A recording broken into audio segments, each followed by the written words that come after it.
पिछले एपिसोड में आपने देखा जैक बैकपोर्ट की तरफ से काउंसिलमैन के लिए खड़ा होता है। साथ ही वो गॉर्डन को उसके प्लान जीटीओ के बारे में भी बताकर उसे बैट गर्ल और नाइटविंग को अपने साइड कर लेता है।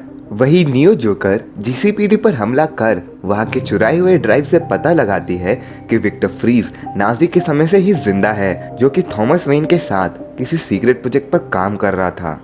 अब आगे।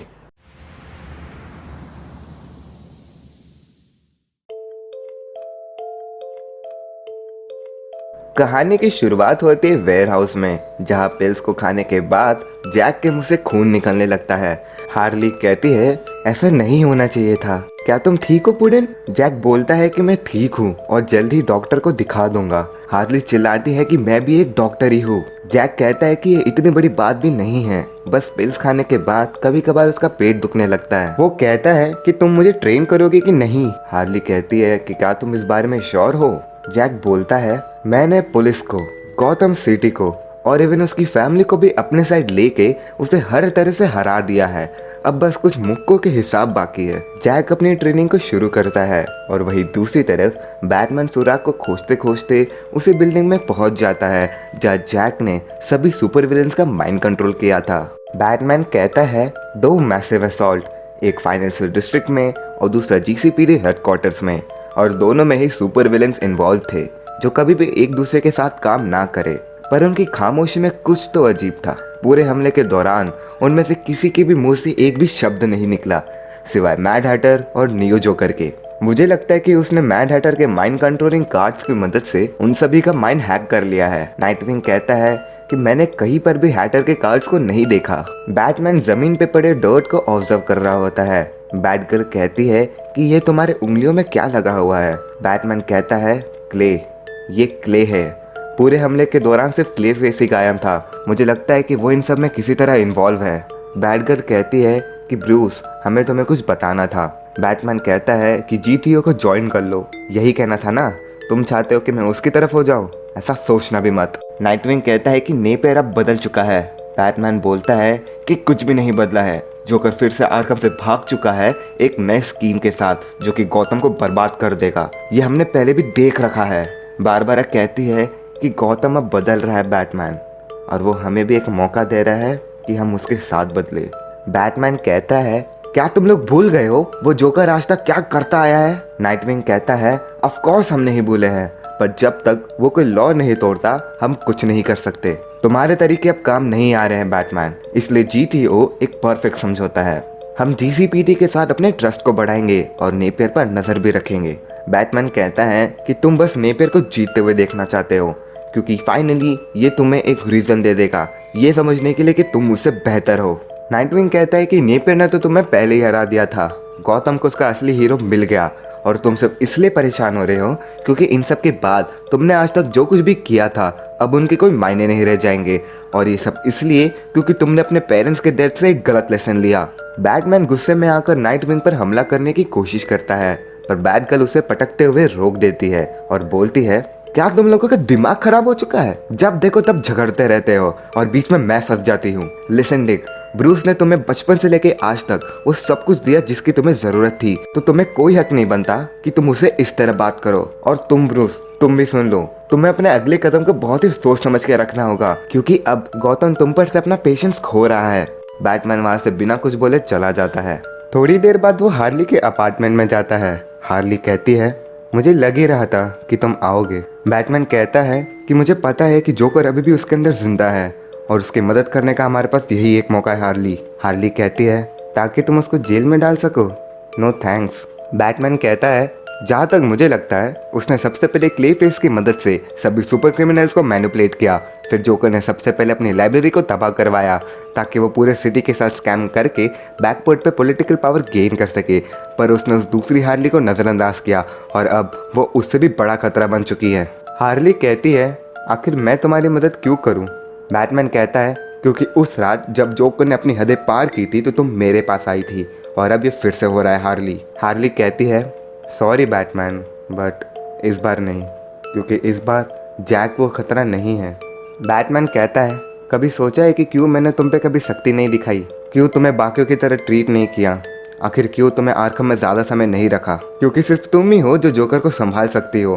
सिर्फ तुम और मैं जानते हैं कि वो कितना बुरा बनना चाहता है। हार्ली कहती है, याद है तुमने मुझे एक बार एक ड्रेस गिफ्ट की थी, वो मेरे पास आज भी है।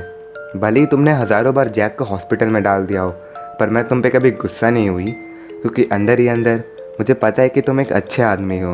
बट एक अच्छे आदमी होने का ये मतलब नहीं कि हर बार सिर्फ तुम्हें ही पता हो कि गौतम के लिए क्या सही है। हार्ली कहती है कि जैक अब वो विलन नहीं रहा जिसे तुम ढूंढ रहे हो। चाहे उसने पास में जो भी पाप किए हो, पर उसने सिटी को सही रास्ते पे लाया है।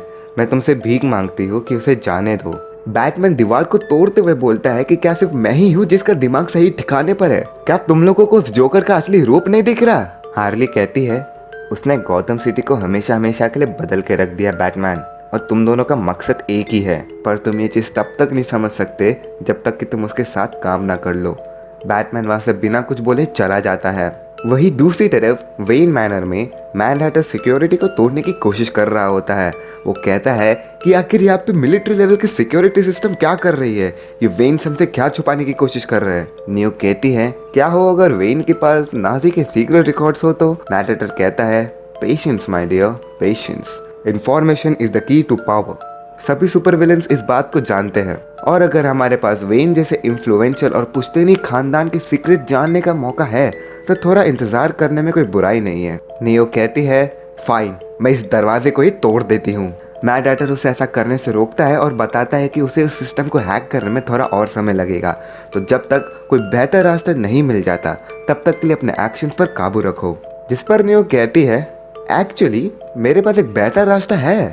अगली सीन में हम देखते हैं कि कुछ झाड़ियाँ सभी कैमरा, गेट्स और सिक्योरिटी सिस्टम को तोड़ देती है, जो कि पॉइजन आइवी कर रही थी, जिसे नियो जोकर ने कंट्रोल कर रखा था। मैनहट्टन कहता है, मानना पड़ेगा, तुमने मुझे इम्प्रेस कर दिया, पर अब क्या? नियो कहती है, patience my dear, patience.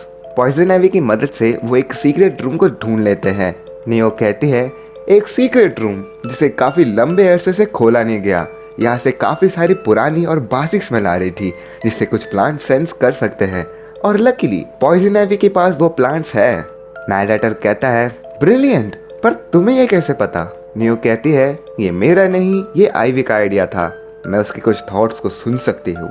Manhattan cupboard में से कुछ फाइल्स को निकालते हुए बोलता है, यस, हमें यही तो चाहिए था। ये एक हिडन टनल की प्रोजेक्ट फाइल है जो कि गौतम के नीचे बनाई गई थी। तभी नियो बताती है कि आसपास कोई तो है, आइवी उसे सेंस कर सकती है। तभी ब्रूस अंदर आके चिल्लाता है, ओ माय लॉर्ड, आखिर तुम लोग कौन हो? मेरी प्रॉपर्टी से दफा हो जाओ। तभी वो लोग पॉइजन आइवी की मदद से ब्रूस को घसीटते हुए वहां से भाग जाते हैं, और एक कार में से नाइटविंग निकल के पूछता है कि आखिर यहाँ क्या हुआ था मिस्टर वेन? ब्रूस बताता है कि मुझे नहीं पता, वो लोग मेरे घर में घुस गए और एक सीक्रेट कमरे में चले गए जिसे मैंने भी कभी नहीं देखा था। हार्वी बताता है कि हमने उन्हें रेडार पर ढूंढ लिया है, चलो चले।